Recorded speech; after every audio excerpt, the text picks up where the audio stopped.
Voice of media के राष्ट्रीय अध्यक्ष श्रीमान संदीप काले जी के दिशा निर्देशानुसार आज हम पत्रकारों के हितों के लिए करनाल में माननीय उपायुक्त के माध्यम से श्रीमान मुख्यमंत्री हरियाणा सरकार को एक ज्ञापन पत्र सौंप रहे हैं, जिसमें हमारे साथ यहाँ पत्रकार साथी जो करनाल जिले के हैं वो उपस्थित हैं और साथ में हमारे हरियाणा के अध्यक्ष मिस्टर बंशीलाल और मैं नॉर्थ इंडिया के एज ए प्रेसिडेंट डील कर रहा हूं। आज हमारी जो मांगे हैं पत्रकार के हितों के लिए, हम चाहते हैं कि सकारात्मक पत्रकारिता हो और पत्रकारों के लिए आवास हो, उनके बच्चों की शिक्षा का प्रबंध हो और उनके साथ बीमे का प्रबंध हो और स्किल डेवलपमेंट हो, और साथ में जब पत्रकारों की एज 60 वर्ष हो जाए तो उनकी पेंशन का प्रबंध हो। ये हमारा ज्ञापन है। इस माध्यम से हम पत्रकार हितों के लिए आज दिनांक 28 अगस्त 2023 को हम उपायुक्त के माध्यम से श्रीमान मुख्यमंत्री हरियाणा मनोहर लाल जी को ज्ञापन भेज रहे हैं। कहीं और पर भी ज्ञापन सौंपा जाएगा? है जी, कहीं और भी ज्ञापन सौंपा जा रहा है? पूरे भारतवर्ष में आज के दिन 28 अगस्त को हर जिला स्तर पर ज्ञापन सौंपा जा रहा है। सकारात्मक रूप में एक पत्रकार की क्या जिम्मेदारी होनी चाहिए और किस तरीके का पत्रकारों को अपना अधिकार मांगने का अधिकार है? सकारात्मक रूप में हम अपने हितों के लिए जो सकारात्मक खबरें चलाकर, सकारात्मक और जिसमें सामाजिक विकास भी हो, देश हित की बात हो, इस तरह से समाचार चलाकर हम देश हित और राष्ट्र हित की बात कर सकते हैं, उसी से हमारा भी भला हो। सतपाल जी, एक बात बताइएगा कि जो आपने यूनियन की तरफ से पत्रकारों को पेंशन देने की बात करी है, हाँ जी, तो पेंशन के लिए हरियाणा सरकार ने यहाँ 3 शर्तें लगा रखी हैं, क्या आप उनसे सहमत हैं? पहली ये 60 वर्ष, दूसरी 5 साल का एक्रीडेशन और तीसरी जो है उसका 20 साल का अनुभव। तो इसके अंदर हम चाहते हैं कि 5 साल की एक्रीडेशन की बजाय केवल मात्र 3 साल का एक्रीडेशन हो। 3 साल का भी क्यों हो? ये बिना एक्रीडेशन को हो, संपादक के लिए कोई एक्रीडेशन ना हो, ये चाहते हैं हम। अगर आप लोगों का सहयोग है, हम चाहते हैं कि संपादक जो हैं उनका बिना एक्रीडेशन के वो बेसिक 20 इयर्स एक्सपीरियंस हो। बंसीलाल जी, क्या कहना चाहेंगे आप इस विषय में? आज देखिए, आज वॉइस ऑफ मीडिया की तरफ से ये ज्ञापन पूरे भारत में दिया जा रहा है और सभी पत्रकार भाई मिलकर के देश से मांग कर रहे हैं, अपने केंद्र सरकार, राज्य सरकारों से मांग कर रहे हैं कि आज पत्रकार आज अपने आप को एक ऐसा महसूस कर रहा है कि जैसे पत्रकारों के पास कोई अपना अधिकार नहीं हो, चाहे वो पत्रकारों की सुरक्षा को लेकर के है, चाहे पत्रकारों की पेंशन को लेकर है, चाहे आवास को लेकर के है, या पत्रकारों की शिक्षा को लेकर के है।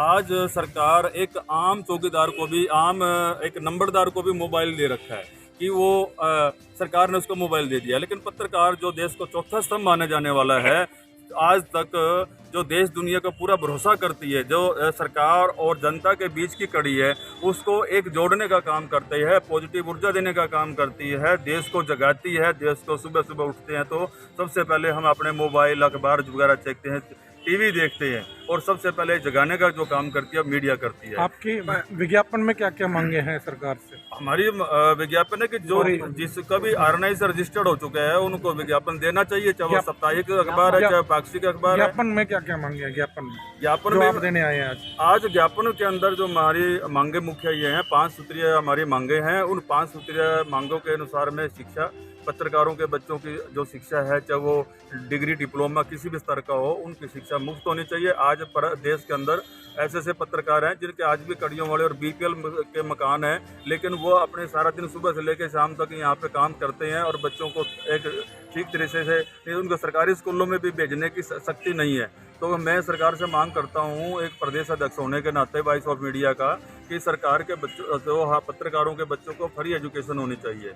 आवास, हरियाणा सरकार ने चंडीगढ़ में तो पत्रकारों के लिए आवासीय सुविधा दे दी है, और अभी 2-3 दिन पहले यमुनानगर के अंदर भी वहाँ के मेयर ने पत्रकारों के लिए 1 एकड़ जमीन जो है आवंटित की गई है, वहाँ पे उनको रिहायशी मकान बनाए जाएंगे। रोहतक में भी ऐसा सुनने को आया है। लेकिन जब भी सरकार ये कोई नियम बनाती है, ये कोई सौतेला व्यवहार नहीं करना चाहिए पत्रकारों के साथ में। सरकार के लिए, जनता के लिए सभी पत्रकार भाई एक जैसे हैं, उन सब के लिए सोचना चाहिए, सबके हितों की बात करनी चाहिए। ये कंट्रोवर्सी जो पैदा कर दी है ये सरकार ने उचित नहीं कर रखी है। हम सरकार से निवेदन करते हैं ये जिस तरह का ये जो नियम बना ये अपना वापस ले, एजेंडा वापस ले, और सभी हरियाणा के सभी जिलों के अंदर एक जैसी समानता का अधिकार होना चाहिए। और पेंशन के अंदर आज राजस्थान के अंदर कांग्रेस की सरकार है, वहाँ पे 15,000 रुपये पेंशन मिलती है पत्रकारों को, लेकिन यहाँ पे हमारे हाथ में लॉलीपॉप दे रखा है। पहले 10,000 थी, फिर 11,000 कर दी है, और सरकार कहती है इसको धीरे धीरे 1,000 रुपये बढ़ाते रहेंगे। क्यों नहीं? सरकार के पास क्या पत्रकारों के लिए इतना बजट नहीं है कि वो 1,000 रुपये बढ़ाती रहेगी। 15,000 जब एंटी सरकार, जबकि सरकार भाजपा की है केंद्र में और राज्य के अंदर भी है, वहाँ पे 15,000 मिल रहे हैं, और हमारे को यहाँ पे जो हमारे सीनियर वरिष्ठ पत्रकार हैं, पेंशन भोगी पत्रकार हैं, उनको मात्र 11,000 रुपये दिया जाता है। और पेंशन के अंदर हमारी स्वास्थ्य के अंदर हमारी इतनी दुर्दशा है कि आज अगर एक पत्रकार ने किसी को मेडिकल अपना बिल दे दिया है, पहली बात तो 1-1 साल से वो पास नहीं होते, और जब वो पास होते हैं तो उसको बहुत धक्के खाने पड़ते हैं। क्या पत्रकारों के लिए इतना समय है कि वो इसे इन चीज़ों के लिए काम छोड़ करके, अपना प्रोफेशन छोड़ करके इन चीज़ों के पीछे पड़े? और दूसरा 5 लाख रुपए की ये पॉलिसी की हुई है। 5 लाख रुपए मैं चाहता हूँ कि 5 लाख से बढ़ा करके ये इसको 10 लाख की जाए, और 10 लाख रुपए भी कैशलेस पॉलिसी होनी चाहिए।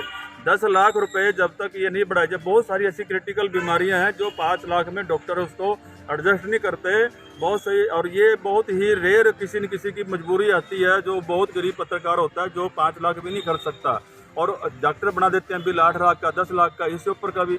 तो कम से कम मेरी सरकार से अनुरोध है, केंद्र राज्य सरकारों से भी अनुरोध है कि इसको 10 लाख रुपये इसकी हेल्थ की जो है ना पॉलिसी दी जाए, और वो भी कैशलेस दी जाए।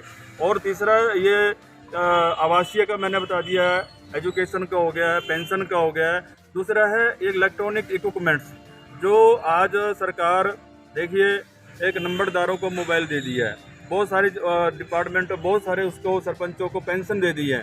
पहली बात तो पत्रकारों की कोई ऐसी कोई ऑनरियन वगैरह का कोई प्रावधान नहीं रखा है, जबकि अगर वैसे तो बड़े बड़े कह देते हैं पत्रकार, लोग दुनिया में भ्रम है कि पत्रकार पता नहीं क्या करता होगा क्या नहीं करता होगा। अगर सरकार चाहती है कि पत्रकार एक पारदर्शिता का काम करे, एक निष्ठावान होकर के काम करे, ईमानदारी से काम करे, तो पत्रकार को यह सुविधा क्यों नहीं देती? बंसीलाल जी, पत्रकारों को भी सभी को वेतन मिले, क्या उसके लिए भी कोई मांग करेंगे?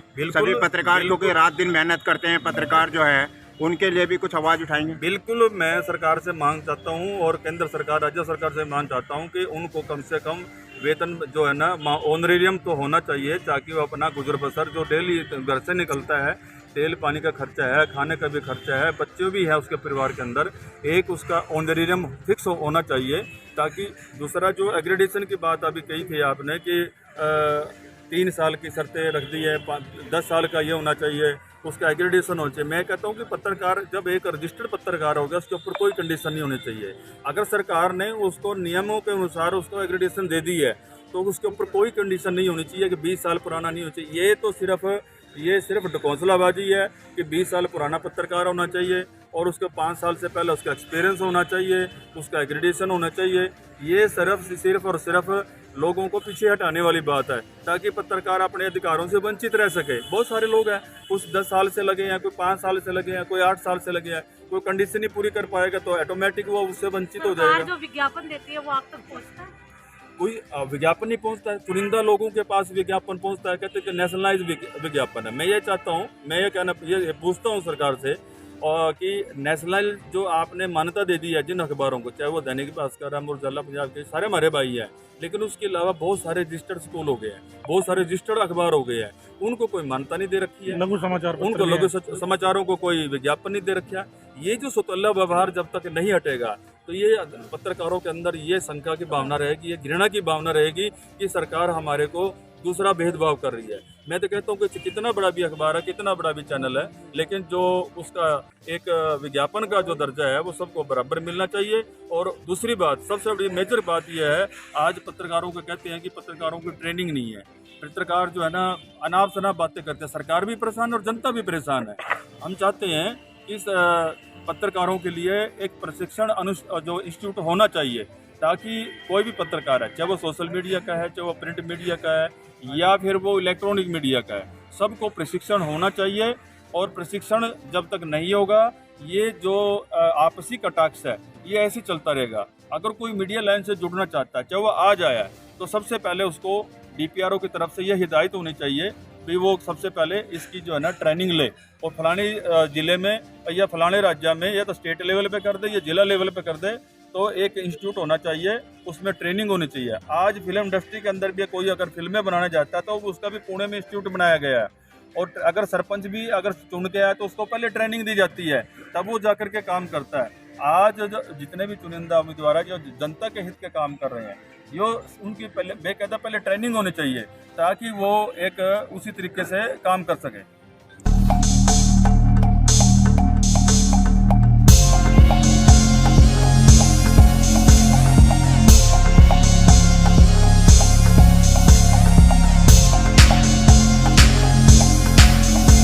JL न्यूज, नया जमाना, नई सोच।